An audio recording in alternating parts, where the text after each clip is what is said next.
komity iombonan'ny mpiasa malagasy ny zany zava-misy tena toerana Ravalomanana Tojo.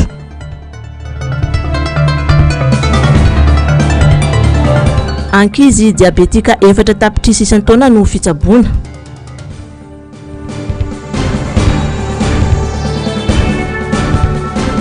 Tiako Madagasikara boriboritany fahadimy raiso an-tanana no avinao mandehana mifidy hoy candidat Ravalomanana.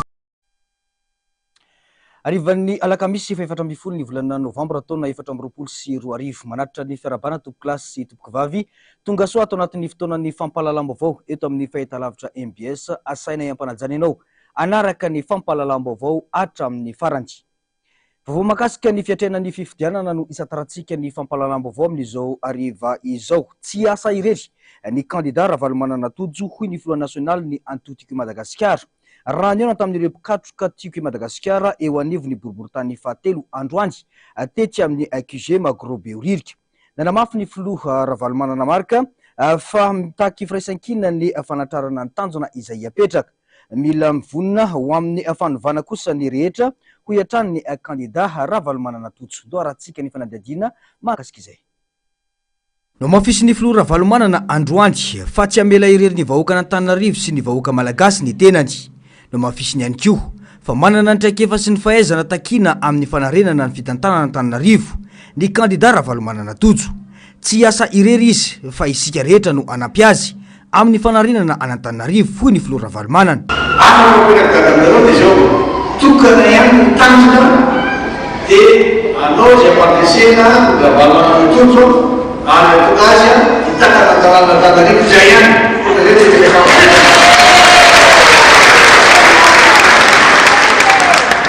efa tsy mipetraka mihitsy izao fa mitety toerana rehetra ary efa mijery zava-misy any toerana no satria milazany hoe raha tsy mahalala zay zavatra misy aloha ianao sarotra be miresaka aminao jery ianao mahalala ny toerana dia efa misy mahay dada dia atao zao hoe zavatra ty izy tsy dia mana viazy loatra mijery an'izy satria manana fomba fijery izy satria efa niaraka tampoany izy teny hoe amin'ny toerana rehetra indrindra tany Sud-Afrique ho zanany hain'io voahitany dia hainy hoe toerana vatsika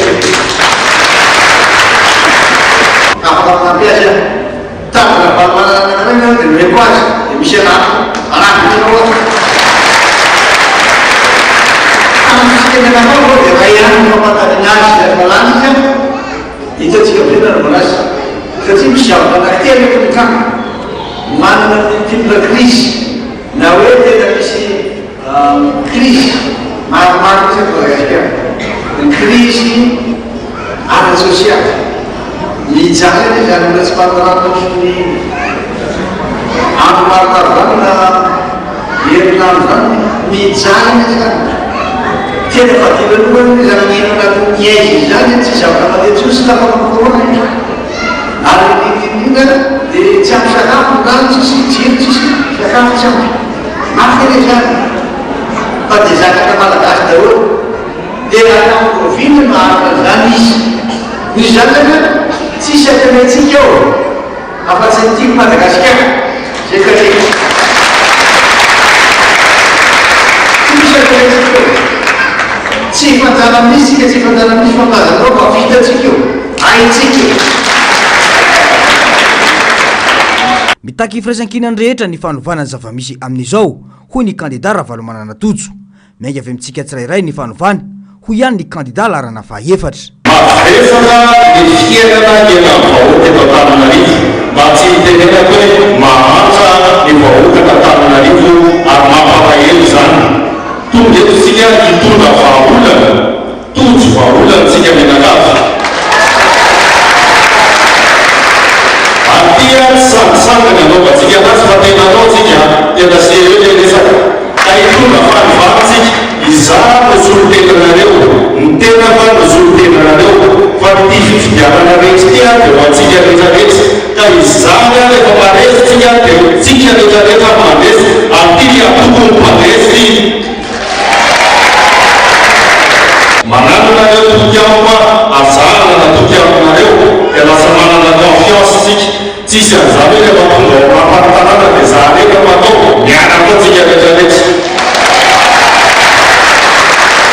hitako tsy tsapako ary eniko ny fahoren'ny vahoaka ary mila mitatika malagasy zany milantsika tanora mba miady hanao an'izany hoe ho avy mamirapiraka zany tena mbola misy ny fanantenana ary tena mbola misy zany hoe fiainana mahafinaritra iainantsika mpiharanana zany tena misy zany tsy voatery mijaly zao foana vahoaka malagasy indrindra fa vahoaka Antananarivo ka niasitsika tsara moa ny manamarika fa fionana teo amin'ny filora valomanana marika sy ny kandida Ravalomanana Tojo tamin'ireo mpikatroka tima eo amin'ny boriboritany fahatelo ity no tanterainy teto amin'ny QG Behoririka androany ity.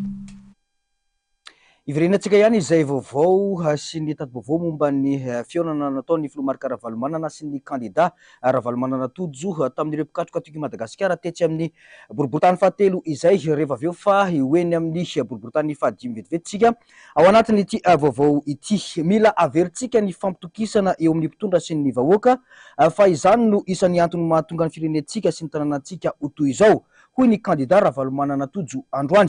Iasa isika anova sy itondra fanantenana ho an'ny ponina. Tsy fitaovana ny vahoaka fa olom-pirenena itondra fandrosoana ho an'ny Antananarivo. Afatra izay nataony nandritra ny fionany tamin'ireo mpikatroka tiky Madagasikara eny fotony eo anivony boriboritany fahadimy androany ireo. Ndoarantsika ny tati-baovao mahakasika izay. Mialalina ny tsy fampitokisana eo amin'ny mpanao politika sy ny malagasy vokatry ny ataony sasany. Raha ny zava-misy tato anatin'ny taona maromaro izao dia atao fitaovana akana fahefana fotsiny ny malagasy. Rehefa tonga eo amin'ilay toerana ilay mpanao politika azo ny fahefana nampindramina azy dia adinony tanteraka ilay malagasy nanome fitokisana azy anika na izay olana sedren'ilay olom-pirenena isan'andro aza tsy vitan'ilay mpanao politika ny mamaha azy. Vokany betsaka ireo lasa miravoravo tanana manoloana ny raharam-pirenena ary isan'izany ny tanora malagasy hoy ny kandida Ravalomanana Tojo.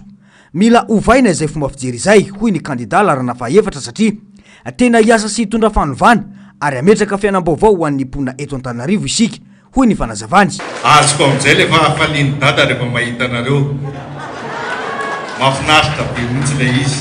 Miarahaba manokana anareo vehivavy tonga soa mahafinaritra. Vehivavy no renim-pianakaviana ary be da be amin'ireo tanora amintsika mbola mipetraka ao amin'ny ray aman-dreniny ary ireo tanora ireo manohana antsika izy mitovy hevitra amintsika izy fa zareo matetika tsy tonga mifidy. Tokony tsika ray aman-dreny tsika vehivavy renim-pianakaviana manentana ny rehetrarehetra ao atokantrano avy mba handray anjara amin'ity fifidianana ity. Inona ny antony? Raha ohatra ianao ka tena sahirana misy zavatra manery anao any lalana anankiray ahafahana isinja amin'ny fanovana zany dia mifahatongavantsika rehetrarehetra mifidy. Fahatongavantsika maro be andeha hifidy. Lazaiko tsotsotra aminareo eto fotsiny raha manome chiffre fotsiny tamin'ny fifidianana be ny tanàna farany dia 27% fotsiny taux de participation. Ao anatin'ny fifidianana rehetrarehetra ny présidentielle be mpifidy indrindra dia aveo ny députation dia ny tsisy mpifidy indrindra ny mairie. Hovaintsika zany satria nahoana mijoro eto tsika hitondra ny fanovana mahatonga ny olona tsy mifidy tsony tsy hanana fahatokisana tsony le olona fidiny. Any ka lasa ataon'ny politisianina fitaovana fotsiny tsika rehetra vahoaka. Za io teknisianina ny tenako ny tena izy dia zao lasa politisianina ary enoko tsara daholo ny problemantsika rehetrarehetra. Hovahantsika amin'ny lafin'ny teknika zany probleminy zany ary indrindra fa volonté politika no voalohany-daharana ilayntsika amin'izany satria na ny commune urbaine Antananarivo ary dia mbola fandray amin'ny gouvernement central.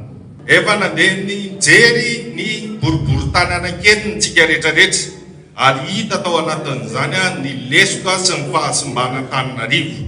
Nisy fotoana izy io efa nitsangana zao izy io zao arenina indray simba zany le izy. Inona ny tena hoe mampalahelo ao anatin'izany tonga teo zao ry zareo reny mpanao sport avy nanao reny bitika tsy tany tsy afaka sasakory izy lozy mampalahelo eto atao mahita ny eto amin'ny boribory tany fahadimy mahita nyreto tanora reto sady tsara tareny bogosy vaisy reo ve dia noaviny reo tanora reo ve dia ho avelavelatsika amin'izao fotsiny hijoro tsika ary misy miteny fa poulain zany tsika tsy poulain efa naveriko teto tsisy liona miteraka saka kely zany tsy possible zany azonareo zany tokony hosarotiny sy ho saro-piaro amin'ny safidiny tsirairay ka anara-maso akaiky ny zotra mpifidianana rehetra satria fifidianana akaiky vahoaka ny fifidianana ho ben'ny tanàny iara asa isika ivoany fahamarinana satria zotsika rehetra izany ho iatrany ny kandida Ravalomanana Tojo aiza dino fa miady amin'ny ratsy fanatsika miady amin'ny aiziny ianao zany dia itsika le mazava ary rehefa maresy za mazava zany dia miposaka tahaka ny masoandro maraina ny tokantrano tsiraray avo le fanovany ary ho tsapanao tsiraray avo hoe memiova za ny fiainako zany ho ame vaintsika tsy avelantsika mandresy zany ny maizana tsarovy fa tsy ny aizana kory no manjaka mandrakizay fa ny mazava ary itsika zao le mazava ka efa vonina isika ny andresy matotsika tongeto dia andresy zay raha mitady ekipa mpandresy ianao dia ty le izy tsy diso adresy ianao zany ka eto dia manao atsoavatsika rehetrarehetra tongava amin'ny fidy raisoatanana no hoavinao aiza petrapetraka amina olona hafa na olona piray tokantranao aminao ary dia mijoroa ianao ary mba tsika mba ho saro-piary ihany koa mba tenendro ianamantsika tsy mandray anjara mandeha mifidy aiza vela simba ohatr'izao le izy ka za eto dia mametoky anareo fa tena hijoro hitondra amin'ny feo anareo mihitsy ary nininona fangatahanareo efa hitako le izy hitako le tatatra hitako le tsena hitako le embouteillage fa eto dia mba te hijoro ho an'le malagasy mihitsy indrindra fa ny tsena malagasy ny tsena ny hafa firenena efa mety reny efa mahay mikarakara ny tenany izy fa malagasy tsy mba nisy ny mihitsy eto dia mijoro hiaro neny malagasy hiaro zany vita malagasy zany ary tena anampy ireo malagasy rehetra miasa ka miasa ny malagasy hitako ny fahasahiranantsika ny tenitsika hoe mahantra tsy hoe teraka atao anaty fahantranotsika dia isika kory ny fahantrano fa eto tena mba hanamaivamaivana n'le fiainana mavezatra fa mavezatra le fiainana ireo-pikatroka ny antokotimeny fotony ao amin'ny boriboritany fahadimy ny union nasinandray toromarika avy amin'ny kandida Ravalomanana Tojo androany reto mazava ny tanjotsika hoy ny kandida fa ny anarana Antananarivo anova sy hitondra fanantenana ho an'ny mponina ary amerina ny hasin'Antananarivo mbola vaovao teny anivo ny boriboritany fahadimy izay hatrany dia mitaky asa ho an'ny rehetra ny tanjona apetraky ny fanoherana eto Antananarivo renivohitra hoy ny fanamafisany solombavambahoaka fetra Ralambozafombelolona tsy ny mpikatroka ty Mayandry no iantefana izany raha ny fanazavana fa ny vahoaka iray manontolo ao anatiny boriboritany fahadimy tato vaovao eo amin'ny sarisy-ndatsariny tahiriny ainy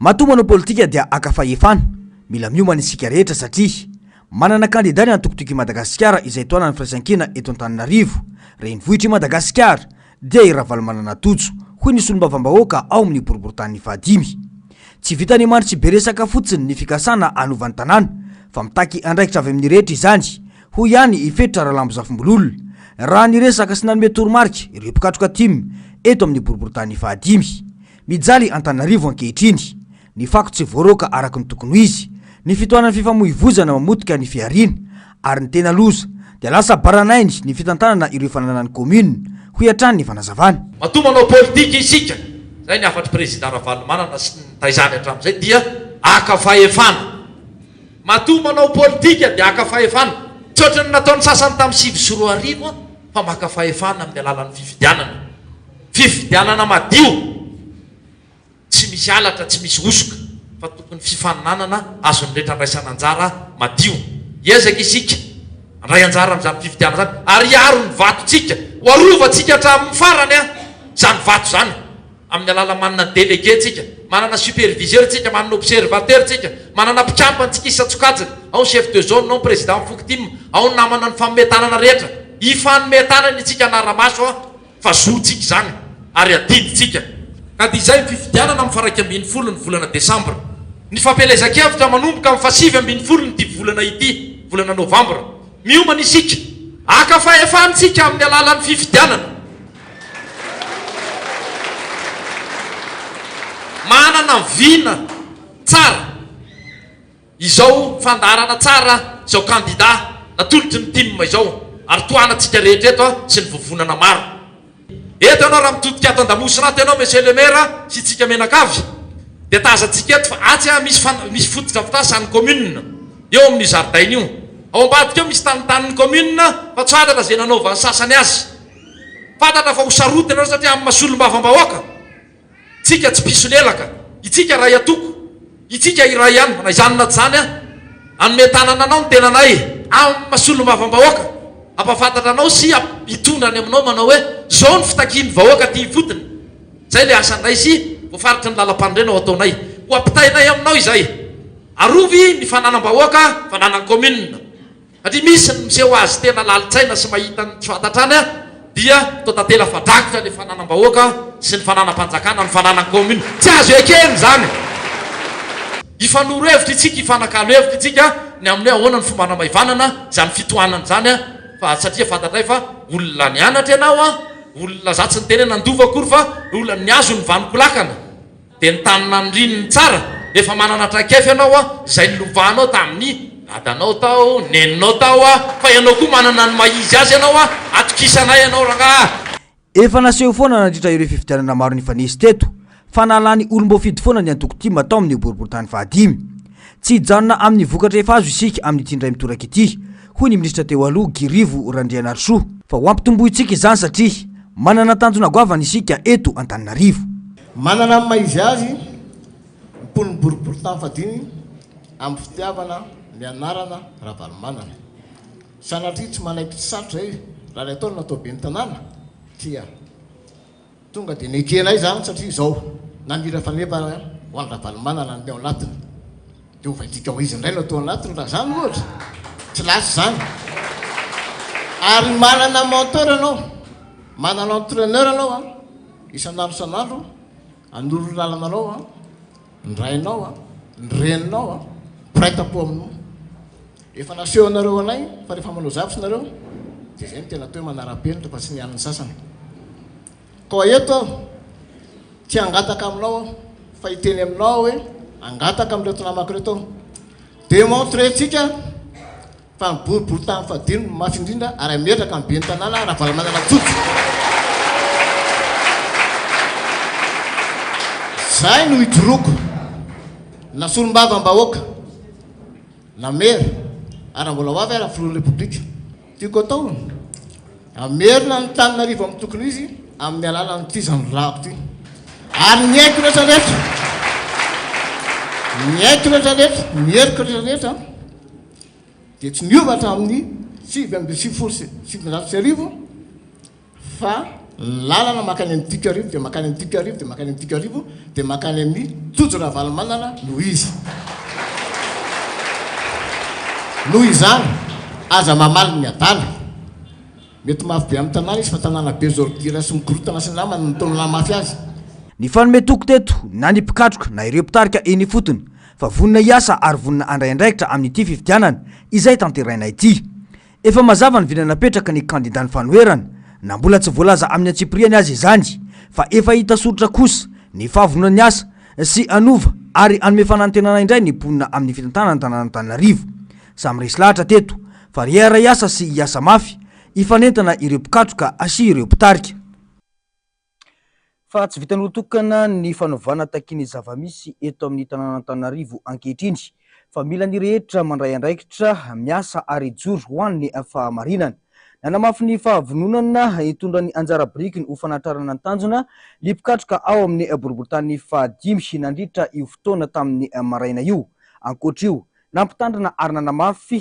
fa tsy anaiky lembena na amin'izay mety ho famiravirana ho an'ny safidy-bahoaka izy ireo fa hijoro hatramin'ny farany no ho an'ny tena safidy-bahoaka andao raha tsika ny tati-baovao ny andro miaratina eo amin'ny sarysindatsariny Mathieu Prince marary ny tanora eto Iarivo ankehitriny maizina no avy manoloana ireo fahampitehana samihafa iainan'izy ireo raha tsy lasa fa tsy ny tsy fisiana asa ny fampianarana tsy zarizary indrindra ny tsy fananana toerana fialamboly izay kely nananana aza ny sorona tamin'izy ireo avokoa toy ny mitrango amin'ny boriborotany fahadimy very fanambola velona ny tanora ka mendrandra fanovana sy fiatsaram-piainana iratany masoandrom-piainana indray fanantenana ho azy ireo ny fijoroany kandida Ravalomanana Tojo ka namafisan'izy ireo ny fanohanana azy mandritra ny fifidianana angamba irantsika mahita ny afaran'ny terrain foty aonzy ho tsaronenana ndray sora misombana very le bandikely mba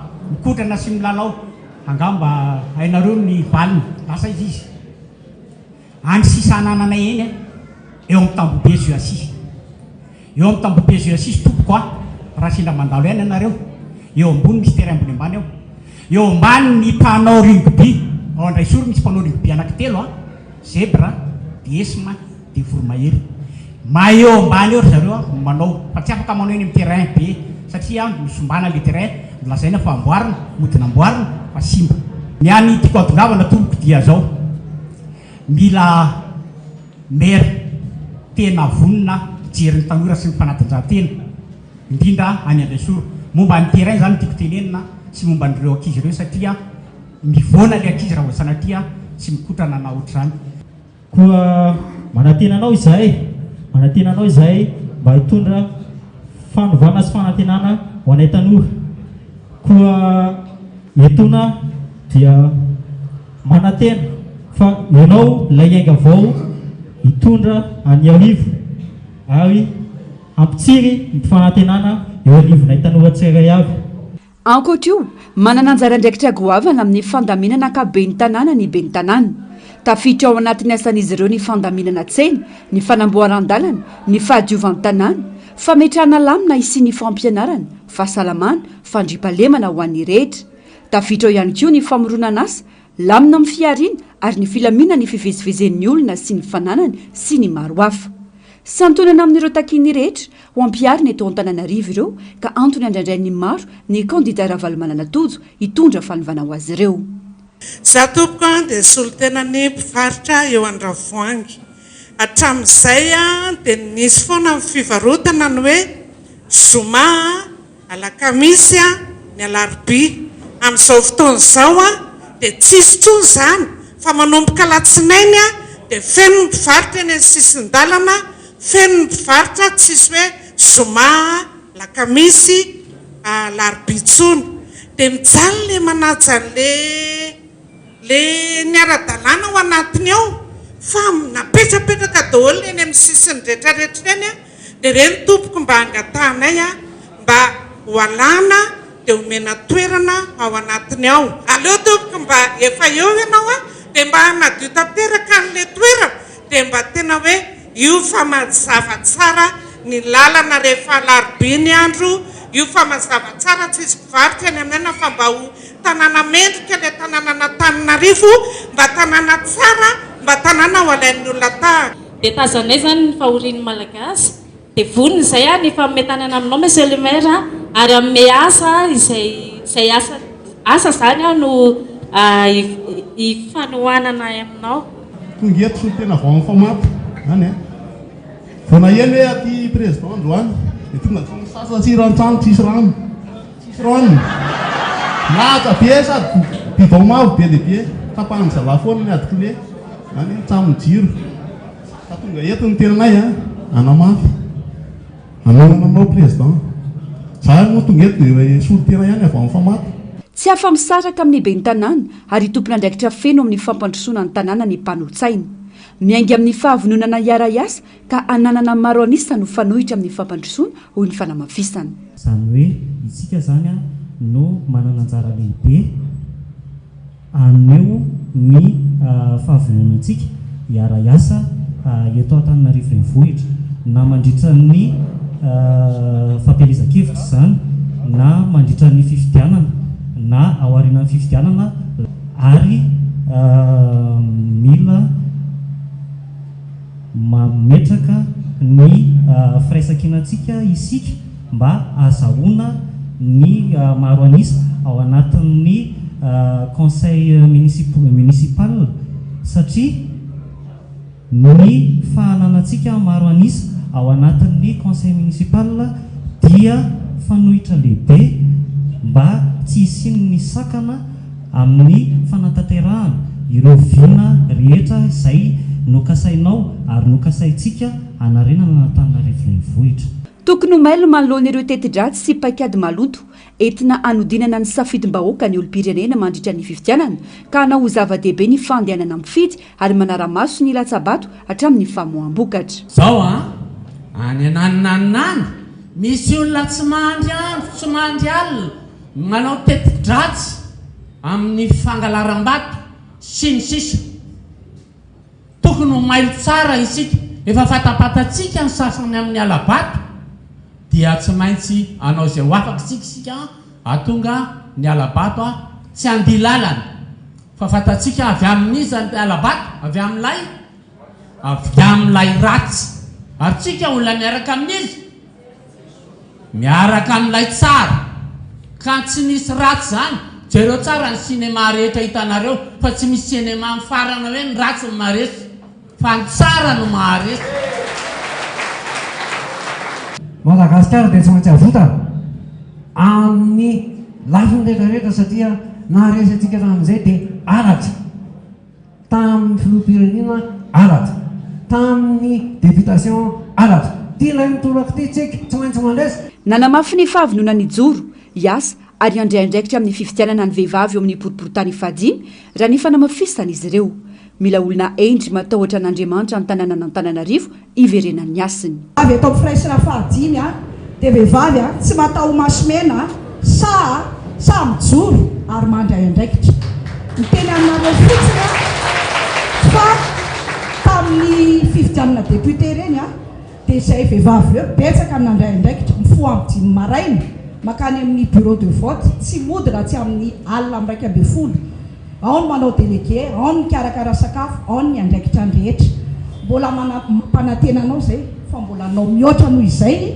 amin'ny fifidianana tanàna faharoa misy ny tanjona zany ny eritreretinay zany dia ny olona hitondra ny tanàna dia olona endry olona matahotra an'Andriamanitra zany ny zavatra tiany vehivavy ary mizo afa ny olona rehetra koa dia manaiky amin'izay farany misy vehivavy miteny hoe azo ny tanàna izy ny rôliny aloha mba hamaly izay vehivavy ny tanàna tompoko dia ho an'ny mponina rehetra eto Antananarivo tsika rehetra eto ny tompo tanàna ka dia mino aho fa atanjakitsika fa ny olona hitondra ny tanàna dia olona endry olona mivavaka olona mahay olona sa dia tokana ihany dia totsy ravalomanana araka izany tsy vitan'olo-tokana ny fanovana takin'ny zavamisy eto amin'ny tanàna n'Antananarivo ankehitriny fa mila ny rehetra mandray andraikitra miasa ary ijoro ho amin'ny fahamarinana arak'izay vaovao izay dia nitoy androandry ny fampahafantarana ny kandida Ravalomanana Tojo teny amin'ny boriboritany fadimy ny androandry ataoriny fionana tamin'ireo mpikatroka aty Madagasikara tao anatin'ny efitrano teny anivon'ny ivitoerana teny anivon'ity boriboritany ity dia nandeha ihany koa ny fampahafantarana azy tamin'ireo toerana maro samihafa teny amin'ny boriboritany fadimy teny nanao diabe namakivaky ny tanàna sy nijery ny tsena ihany koa ny tafa ny ona tamin'ireo mponina teny antoerana ny tenany nandritra izay tato-pavao ny ando miaratina eo misarotra ndatsariny Mathieu Prince tsy vitan'ny miainy fotsiny ireo marary ny mponina teny amin'ny boriboritany fahadimy ny kandida Ravalomanana Tojo fa nijery sy ny tafa tamin'ireo mponina sendra azy nandritra ny diabe ny ainga teto andrano-behivavy ny azo ananalamaitsy tanàna ny fantoka betsaka tamin'ny fampahafantarana ny mahakandida azy ny diabe namakivaky ny tanàna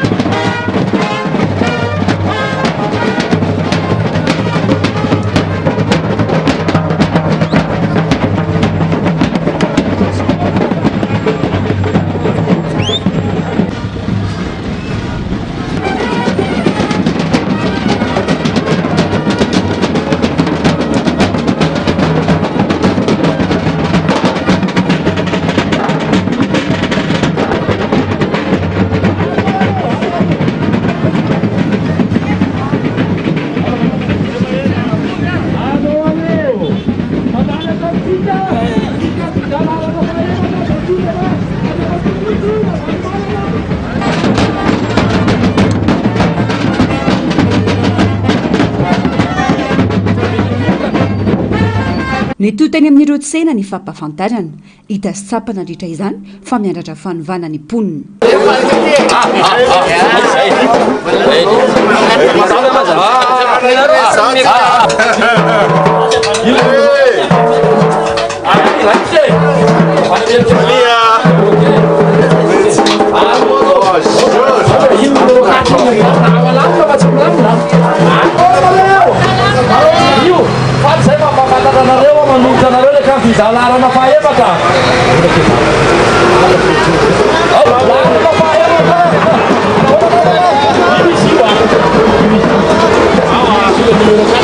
ny toindy namakivaky ny tanàna ka ny farina teto amin'ny cité Analamahitsy.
Izay ny teny amin'ny boriboritany fahadimy fa iverenantsika amin'izay ny teny amin'ny boriboritany fahatelo. Totosa soamantsara arak'izay ny fiainana teo amin'ny filoha Marc Ravalomanana sy ny kandida Ravalomanana Tojo ary ireo mpikatroka tima eny anivon'ny boriboritany fahatelo androany.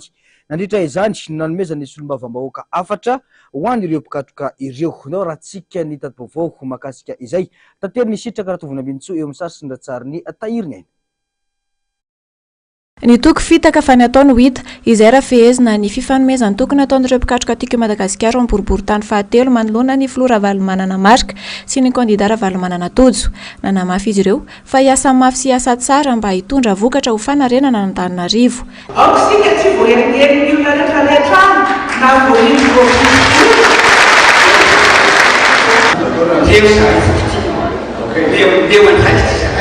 arafanafitsika tsara angamba hitantaranantananarivo zay tena nampisokany nazy indrindra dia tamin'ny fitondrany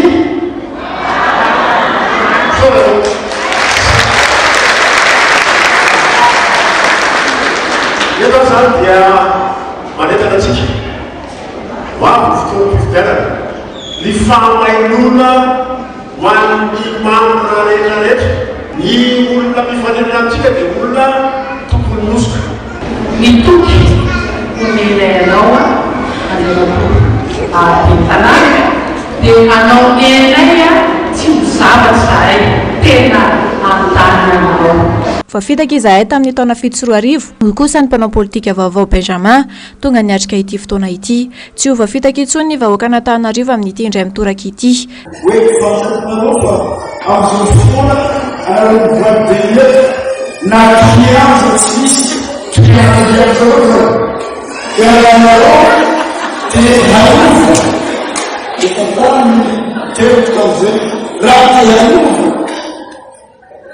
Lá foi outra zona desse anexo da 2007. E falar médica que aí a menina da doença o veterinário na antena disse do seu fala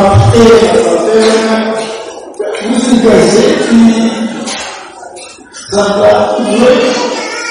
que vamos salvar a comunidade e para uma safra de esse e a política se patriotas foi junto na nossa vida e vai. tsy maintsy hiasa mafy izahay mba hitombon'ny vokatra izay azo farany teo. Hoy kosa ny solombavam-bahoaka feno Ralambomanana, efa misy ny rafitra apetraka mba hiatrehana io fifidianana io ho hiatrany ny fanazavany. Any fon'izay rehefa tolomera anao izay faraky herina rehetra ampadaninanao satria resy loatra ny tanàna tsika tsy maintsy manao an'izay tsika maty ho favolonatsika dia tiaka be amin'ny tsakatsika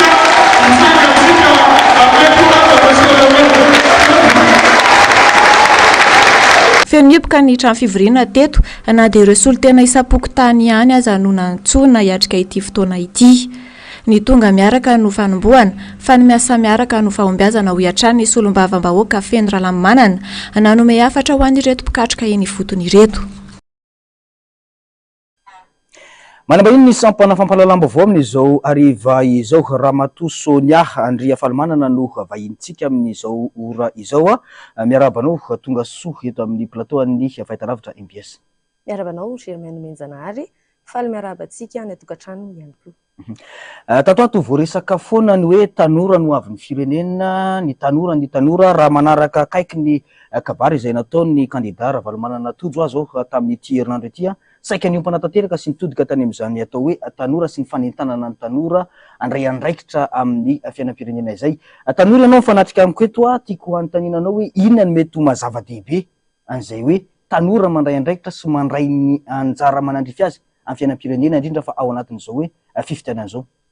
Misaotra Germaine Menjanahary, ny mazava-dehibe ny fandraisan'ny tanora anjara eto amin'ny firenena tokoa dia satria ny tanora dia afaka mitondra ny faniriany ny izay mety afaka hoentiny eto amin'ny firenena, indrindra moa izany fa kahana Antananarivo manokana no jerentsika dia tena manana anjara biriky ny tanora izay afaka hoentiny mpandrosoana n'ity tanàna Antananarivotsika ity satria tokoa ny tanora no maro anisa eto amin'ny firenena dia ny tanora izany mila mandray andraikitra voalohany indrindra amin'izany raharaham-pirenena izany. Izay indrindra hoe somary miravoravo tanana tanteraka ny tanora amin'izao fotoana izao ary voaresaka foana izany eto amin'ny firenentsika raha ataoko hoe ankapobeny le izy Sonia tiako hiverenana kely hoe ao anatin'izay rehetrarehetra izay inona ny mety etaetan'ny tanora sy fanirian'ny tanora ary zavatra mamparary ny tanora amin'izao fotoana izao satria ianao ihany koa ao anatin'izay hoe mahatanoranao izay mety mifanerasera amin'ny tanora namana. Misaotra indrindra ny tena zavatra indraindray ny tanora moa zany ankehitriny raha kahako manokana zany dia tsy fananana asa aloha voalohany indrindra. Betsaka ny tanora tsy hanasa mirenireny fotsiny satria tsy misy le asa. Tsy manana fanantenana intsony zany ny tanora eto amin'ny firenena satria tsy misy le asa ho anazy. Indrindra ihany koa ny fampianarana izay lasa tsy zarizary amin'izao fotoana itenenantsika izao. Tena mampalahelo le izy dia mila mitady fanovana zany ny tanora. Mitady an'izay asa izay satria io no antony iveloman'ny tanora ahafahany misandratra bebe kokoa eo amin'ny fiainana. Eny azy fantaniako faraparany angamba alohan'ny tena amaranantsika sy hitondranao ny fanentanana dia ny hoe manahoana ny fahitanao ny kandida Ravalomanana Tojo raha ho resantsika fotsiny. Ny fahitako ny kandida Ravalomanana Tojo dia za manokana aloha zany ny safidy ny ara-dalana aminy satria izy ny fatako fa ari-tsapako fa manana viana tena afaka hampandroso. Anova ihany koa ity tanàna Antananarivo ity hitondra indray fanantenana ho an'ny vahoaka malagasy moa zany indrindra fa izahay tanora moa zany dia manantenana azy izahay fa tena hitondra izany fanovana izany tokoa izy ary izay no mahatonga safidy hiara-dalana aminy. Raha fitinina dia teboka telo no resantsika mianadaty eto ataony hoe mahazava-dehibe ny fandraisana andraikitry ny tanora manoloana ny raharaham-pirenena teo ihany koa ny etaetan'ny tanora tsy hanasa ozy izy ianao ny tanora amin'izao fotoana izao ao anatin'izay rehetrarehetra zay inona mba fanentanana avy aminao ary hoentina ho an'ireo mpanaraka antsika amin'izao alina izao.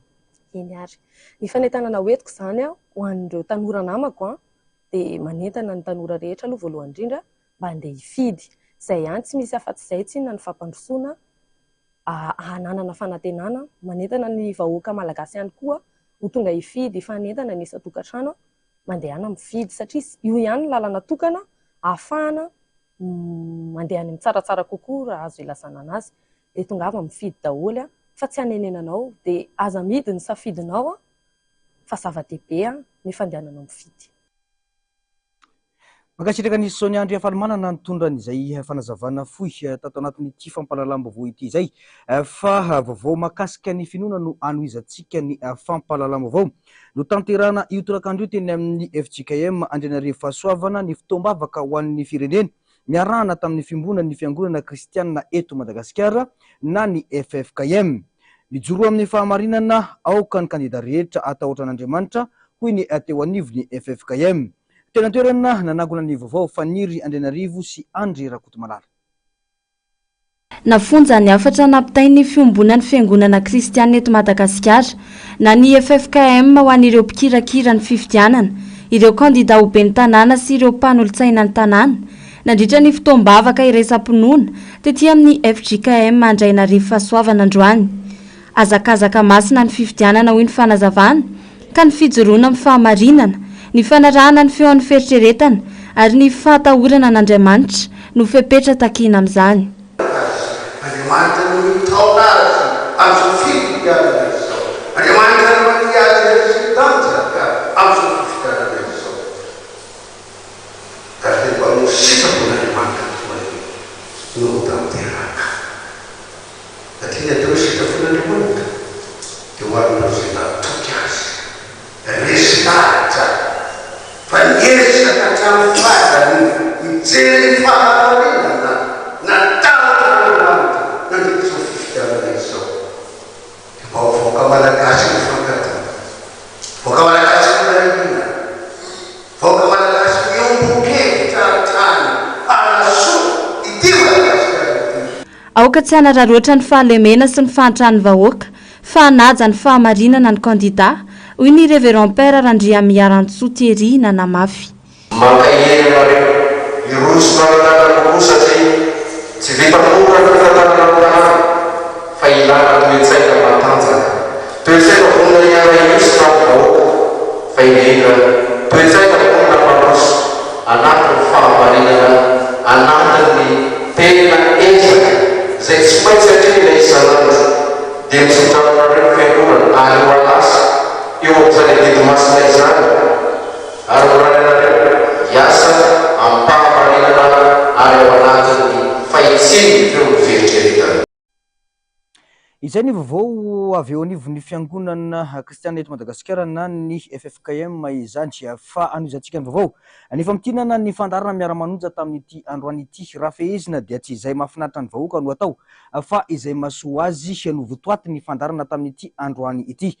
Sitraka Ratovina Ambinitsoa sy mbola avatsara no mamintana amintsika izay fandarana izay. Tsy lahara-pahamehana ny vinavinana sy ny fitondram-panjakana any amin'ny anamboarana toeram-pitsangatsanganana eto Andrenivohitra Ora Zafimanatany Fanitry nandritra ny fandarana miara-manonja androany. Nosinganiny tamin'izany ireo fanapahan-kevitra niraisin'ny mpitondra izay tsy mifanatraka amin'ny tena filan'ny mponina eto Andrenivohitra. Renivohitra izay sepotro ny loto, ny fitohanan'ny fifamoivoizana, ny jiro sy ny rano tapaka lava. Tsy izay mahafinaritra ny vahoaka no atao hoy izy fa izay ahasoa sy hanatsarana ary ny hampandroso ny tanàna mba hiadana ny mponina ao aminy.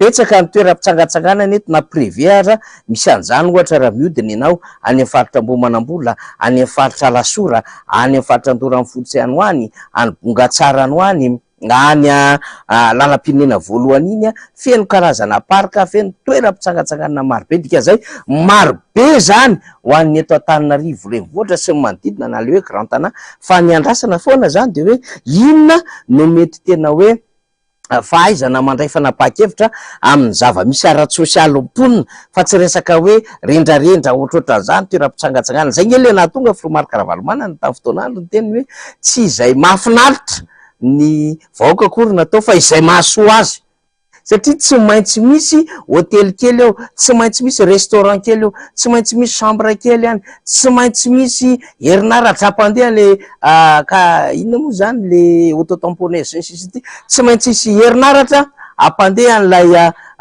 sakafo madinidinika ho varovarotana amin'ny sisin-dalana rehetrarehetra iny. Dia ahoana ny herinaratra? Herinaratra zay hiantoka ny fampandehanana Antananarivo renivohitra sy ny RIA zany na hoe réseau interconnecté Antananarivo renivohitra zany. fandrebirebena saim-bahoaka fotsiny ihany ny filazana fananganana fotodrafitrasy sy fitanterana andeha amin'ny alalan'ny herinaratra ho iatrany ny fandarana miara-manonja. Mitaky herinaratra sy fisindrano koa izany fanamboarana toeram-pitsangatsanganana izany kanefa vao ireo filana roa ireo monja azy dia efa mampikaikaika ny maro ny fanjifana azy amin'izao fotoana. Lafim-baovao ahafatanteraka kosa ambony dia ambony ny tahan'ny fahalotondrivotra eto Antananarivo renivohitra raha ny tatitra nataony teo anivony meteo mitombo avo efatrendry amin'ny ta araka ny tokony izy ny tahan'ny fahalotondrivotra eto antoeran'io. Misoko miandalana ny vokatry io fahalotona io hoy ny mpitsabo mety ho tonga hatrany amin'ny aretina goavana kosa nefa izany raha mbola mitohy atrandry. Faniry Andrianarivo sy Andro Rakotomalala no mitatitra amintsika ny antsipriana izay vaovao zay. Avy efatreny amin'ny fetra omeny eo anivon'ny OMS ny tahan'ny fahalotondrivotra eto Antananarivo renivohitra. Mizaka mivokatra izany avokoa ny olona rehetra indrindra ireo marefo toy ny vehivavy mitondra voka, ny zaza sy ireo efa nahazo taona. Raha ny fanazavan'ny mpitsabo, ny arerahana, ny kohaka sy ny olana taovam-pisefona no vokatra tsy entiny eo amin'ny fahasalamana. Fampitondran-tenana tsy avetrany dia hita eo miariary dia eo zany zapetraka an'izany. Fa rehefa maloto fotsiny ny tenana dia lasa mora kokoka ny olona. Tsy hoe ny rehetra koa zany fa satria maloto zany dia rivotra foanao dia loto ny foana dia mitarika fikoafana zany mitarika vazaporana. Rehefa hoe mitombo zany ny aretina ohatra dia lasa mienana ny fiarovan'olona dia mifoy ny androany olona. Tsy hoe tonga dia fo kely teo eo fa zavatra misoko makina zany ny fiatraikany hoe fahalotondrivotra enana zany. Tsy misy ny fisorohana mivantana tokony atao manoloana ny fahalotondrivotra. Ny vahaolana lavitrezaka toy ny fambolena hazo sy ny fanajana ny tontolo iainana no fepetra mahomby indrindra hisorohana ny mety ho fiantraikany. Fanaovana tokony atao tsisika satria ianao tsy maintsy miaina. Dia tanina zany olona tsy handoto tanety. Dia entanina koa zany famboleka-kazo vokatra zany satria ny zava-maniry no manadio ny rivotra iainana. Zava-maniry zany no manao oxygène. Karety zava-maniry dia mivitsina oxygène. Sarobidon'ny fahasalamana, mila ny fahatongavan-tsaina ny rehetra, ny fanarenana ny tontolo iainana. Fa eo amin'izay vaovao ny toetrandro izay atrandry dia nivadika rivo-doza tamin'ny folo ora maraina teo ilay andro ratsy ny forona tany amin'ny ranomasimbe Indiana antsoina hoe Beki. 7 kilometatra isan'ora ny afanganam-pandehany ary mikasika mialatsimo andrefana ny lalany. Amin'ny alado avy izao moa ity rivo-doza ity no vinavinaina ivadika ho cyclone tropical. Ho ampitaina amintsika eto ihany ny toyny izay vaovao izay. Tontolon'ny fahasalamana miatanora atrandry ireo olona diabetika eto Madagasikara raha nitatitra nataony teo anivony Amadia na ny andia malagasy miady amin'ny diabeta androany. Nandritra ny fankarazana ny andro iraisam-pirenena iadina amin'ny diabeta. Raha ny tarehimarika 4.7 isanjato ny malagasy no diabetika amin'izao fotoana izao. Tao rahantsika ny tato-baovao ny andro miaratina eo amin'ny sasindratsarin'ny Mathieu Prince. Manodidina ny 4.7 isanjato ny malagasy no diabetika amin'izao fotoana izao. Miovaova araka ny faritra misy izany ka ny tanan-dehibe no ahitana tambony indrindra raha ny tatitra teo anivon'ny Amadia androany. Manafaingana ny fahazoana diabeta ny fihinanana sakafo tafahoatra. Io dia miovaova isaky ny faritra. Misy ny faritra any ambanivohitra eo amin'ny 2 isanjato ary ny tanan-dehibe sasany ahitana hatrany amin'ny 20 isanjato ny tahan'ny diabeta. Arakaraka ny toeteny io, arakaraka ny toe-bola ihany koa satria ny fihinanana sakafo tafahoatra dia anisan'ny antony anankiray ngezabe koa manafainga ny fahazahoana ny diabeta. Miatanora ny olona diabetika eto Madagasikara. 10 isanjato diabetika eto amin'ny Amadia latsaky ny 70 taona tamin'ny 10 taona lasa. Raha efa mananika ny 70 isanjato zany amin'izao fotoana izao. Amin'ireo mpikambana arivo sy 10 alina amin'ny Amadia, ankizy avokoa ny 700 ka herintaona no zandriny indrindra. 51 000 zany zao nisan'ny membre ny Amadia ka ny 700 amin'ireo dia ankizy sy tanora latsaky ny 30 taona. Erim-potoana zao ny kely indrindra. Ny saram-pitsaboana dia arakaraka ny toe-bolona ny diabetika. Eto zany ny système de gestion ny Amadea dia système na vase communicante, ny manana mibaby ny tsy manana.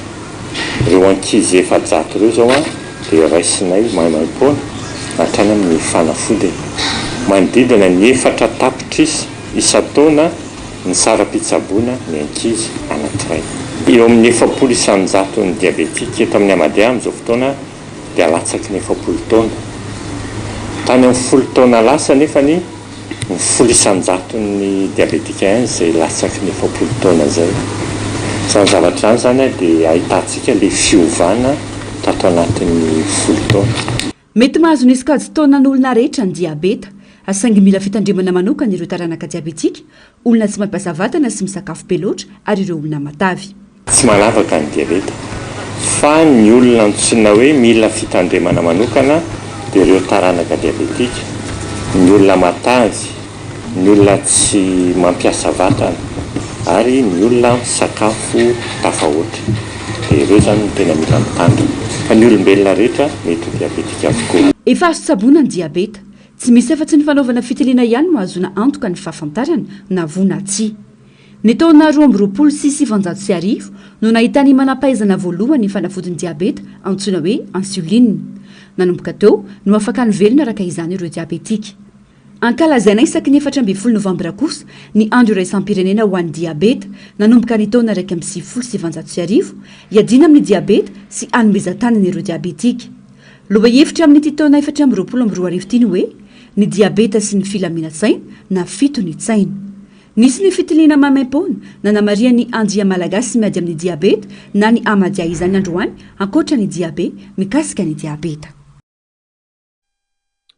Fa vaovao makasika ny tontolon'ny asa kosa marary ny tontolon'ny asa eto Madagasikara manoloana ny tsy fahombiazam-pitantanana ny gouvernemanta hoy ny komite ombonan'ny mpiasa malagasy na ny KIM. Raha nanao fanambarana androany fotoana izao andravana ny gouvernemanta sy ametrahana prime ministre vaovao amerenana amloany ny fiainam-bahoaka. Antomiaratina sy Mateo Prince Atranty no mitatitra amintsika ny antsipriany izay vaovao izay. Vokatry ny tsy faiza mitantana no mampitotongana ny sehatry ny asa sy mamparary ny mpiasa malagasy ankehitriny. Tompona direktra voalohany ary tsy afa-miala amin'izany ny fitondram-panjakana. Tsy misy vahaolana entina mahavanana ny fahantrana miatra amin'ny mpiasa malagasy fa fanapahan-kevitra mifanohitra amin'ny zava-misy hatrany no raisiny. Vao maika miamaizina ny hoavin'ny mpiasa malagasy noho ny tsy fahaizana mitantana ataon'ny gouvernemanta ankehitriny. Tsy misy vahaolana entina anamaivanana sy analefahana ny fahantrany mpiasa malagasy toy ny fampidinana ny vidim-piainana sy ny fampiakarana ny karama farany ambany ho 1 million d'ariary no misy fa kosa fanapahan-kevitra anti-social sy anti-économique no misy amin'izao fotoana izao toy ny voalohany fanombinana ny vola tokana ho fampiroboroboana ny fampianarana izay fanabadona tsotro zao ny zanaka malagasy. Faharoa, ny fampiakarana ho 200 ny solika ampiasain'ireo orinasa lehibe izay mety hitarika fikatona ny orinasa ka ho betsaka indray ny mpiasa very asa amin'izay fotoana izay, na koa fandroahana mpiasa na ny chômage teknika. Ambonin'ireo rehetra ireo ny délestage izay efa voalaza teo, lavareny sy ny tsy fisian'ny rano izay misy fiatraikany amin'ny asa sy ny fiainan'ny mpiasa sy ny orinasa. Miandrandra fanovana maika sy mahitra ny mpiasa malagasy manoloana ny zava-misy ka mitakolomendrika afaka maniolana izany. Ny mpiasa malagasy dia mangetaeta asa mendrika, mangetaeta asa mahitra, mangetaeta karama mahavelona. Iza gouvernemanta iza no afaka ampanatena mpiasa malagasy isitrahana zany hoe asa mendrika, asa mahitra, karama mahavelona. Oela velona ny mpiasa malagasy. Tsy misy hatry ny asa ihany fa potika ihany koa ny fiarian'ny mponina ankehitriny manoloana ny fahatapahan-jiro lavareny. Tsy manana vahaolana nefa ny fanjakana ka nametrahany kima ayay ny amin'ny mety sy nakolokolo ambadiky ny olan-drirama. Gouvernemanta tapidalaka lea tsy atokisa ny mpamatsy vola iresam-pirenena intsony no misy ankehitriny. Gouvernemanta tsy mahavaha ny olona ny jirama.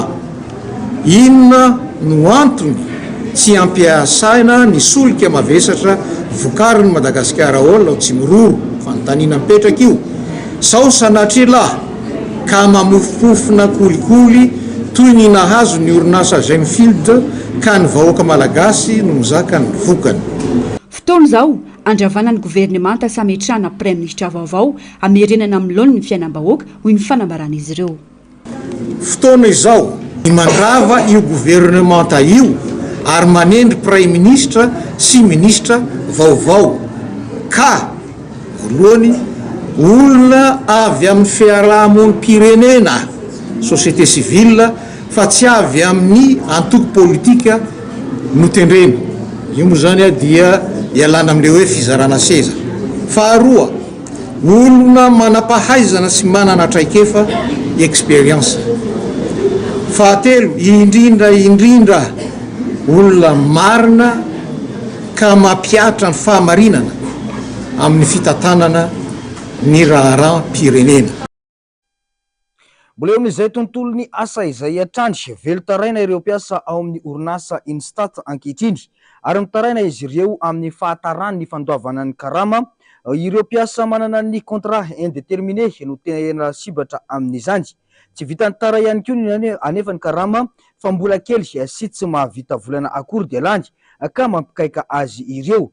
Efa antaonany maro no tsy nahitam-baolana ity olana ity. Sitraka ratovina ambinitso sy mbola avatsara no mitatitra ny antsiprian'izay. Mamela ny orinasa iray sy mampandroso azy ny fisian'ny fandaminana arak'asa fa indrindra ihany koa ny famaliana sy ireo karazana fampirisihana ny mpiasa amin'ny alalan'ny valikasa sarana omena azy ireo. Mitaraina nefa ireo mpiasa contractuel eo anivon'ny Instat fa tsy mbola voaray ho mpiasa-panjakana ireo mpiasa manana ny fifanarahana arak'asa tsy voafetra na contrat indéterminé. Manoloana ny tsy fanajana ny zon'izy ireo, indrindra ny tsy firarahiana ataon'ny tompona andraikitra. Maro ireo mpiasa no voakasiky ny fahatarana amin'ny fandoavana karama ao amin'ny Instat. Tsy vao izao anefa izany tranga izany fa matetika. Efatra amin'ny taona 2024 no nitaky ny vahaolana mahakasika izany ireo mpiasa satria raha ny fantatra dia tsy mahasahana ny fandaniana amin'ny fampiodinan-draharaha sy ny karaman'ireo mpiasa ny vola mihodina ao amin'ny Instat hatramin'izay. Kanefa ny Instat dia isan'ireo orinasa mahaleo tena irery ary tsy mila fanampiana rabola avy amin'ny fanjakana hatramin'izay. Mifanohatra amin'izany anefa ny zava-misy iainan'ireo mpiasa ao an-toerana ary tsy mahavelo tena velively ity orinasa ity ankehitriny. Mampitaraina azy ireo ihany koa fa ambany dia ambany ny tahany valikasa saran'izy ireo raha mitahany an'ireo mpiasa-panjakana hafa eo anivon'ny Instat ihany ka tsy mahavita volana iray akory. Tsara marihana ihany koa anefa fa ireo mpiasa voakasika ireo no isan'ny mampandeny raharaha ao an-toerana noho izy ireo efa antaonany maro no ny asa tao. Manao antsoavy izy ireo araka izany ny mba hamana ity olana izay efa ela tsy voava ity ary no tsindriny ihany koa fa tokony atao lahara-pahamehana ny sosialin'ny mpiasa raha tena mpandroso ny firenena. Vaovao ny tsy fandriam-pahalemana kosa zazavavy kely Varira 9 taona izay mipetraka tao amin'ny tobo ihany mpitandro ny filaminana no nisy nakakery ny tao Betroka. Olona fantatry ny zokony ihany no voalaza fa naka ankery n'ilay zaza 9 taona satria amponina avy tany amin'ny tanàna ny aviny. Mody nitsidika azy ireo olona ireo ary nitondra ireo zaza antsokosoko rehefa alina ny andro. Marina moa fa tsy mipetraka tany amin'ny tanàna misy ny ray aman-dreniny ireto zaza Varira ireto mba ho fiarovana azy ireo. Saingy izao mbola nalainy ireo mpakakiriny ihany. Maty ilay nentoany raha naratra kosa ny ren'ilay zazavavy kely Varira 12 taona nandritra ny nakany ireo mpakankeriny azy tao ranomafana tany Tolagnaro tany.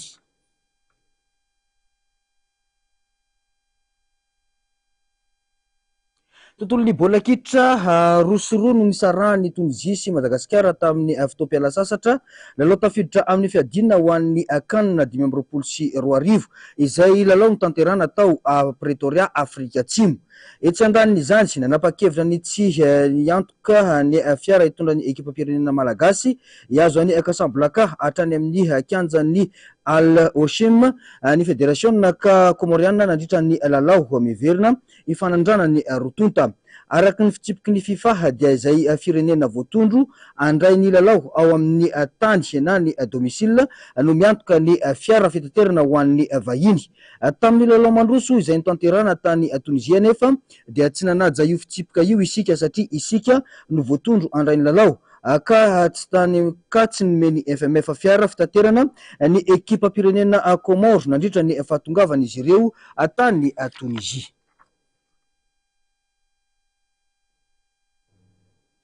Eo amin'ny maresaka iraisam-pirenena nahazo ny maro anisa ny teo anivon'ny chambre des représentants ny antoko républicaine toerana 720 amin'ireo 534 farafahakeliny no norombany antoko misy any Donald Trump te ahitany fampiarana ny fandaran'asa l'Amérique d'abord ny vahoaka amerikanina hoy ny solotena ny républicaine eo anivony antenemeran-dolona Mike Johnson ndo aratsika ny tatom-baovao makasika izay.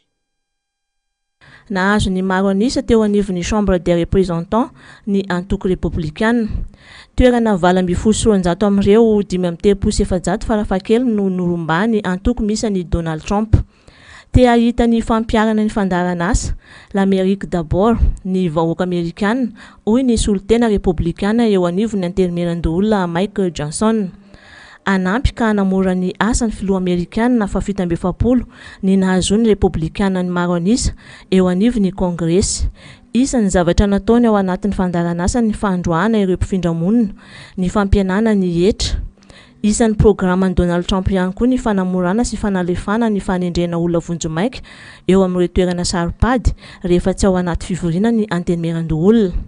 I Johnson moa no nitendrena hitaka république eo anivon'ny antenemeran-doholona. Ankoatra ny fandresena tamin'ny fifidianana teo anivon'ny antenemera dia fantatra fa 50 faingory isan-jato no azon'ny républicaine Donald Trump tamin'ny fifidianana filoham-pirenena amin'ny fanandrinany tamin'ny Kamala Harris avy amin'ny antoko demokraty. Tapitra ny fampalalam-baovao-tsika tompoko lahy sy tompoko vavy mankasitraka anao nanaraka izany ny hatramin'ny farany isorana ireo teknisianina nampitany sary sy ny feo tamintsika tsirairay avy tany mametraka ny soavatsara veloma tompoko.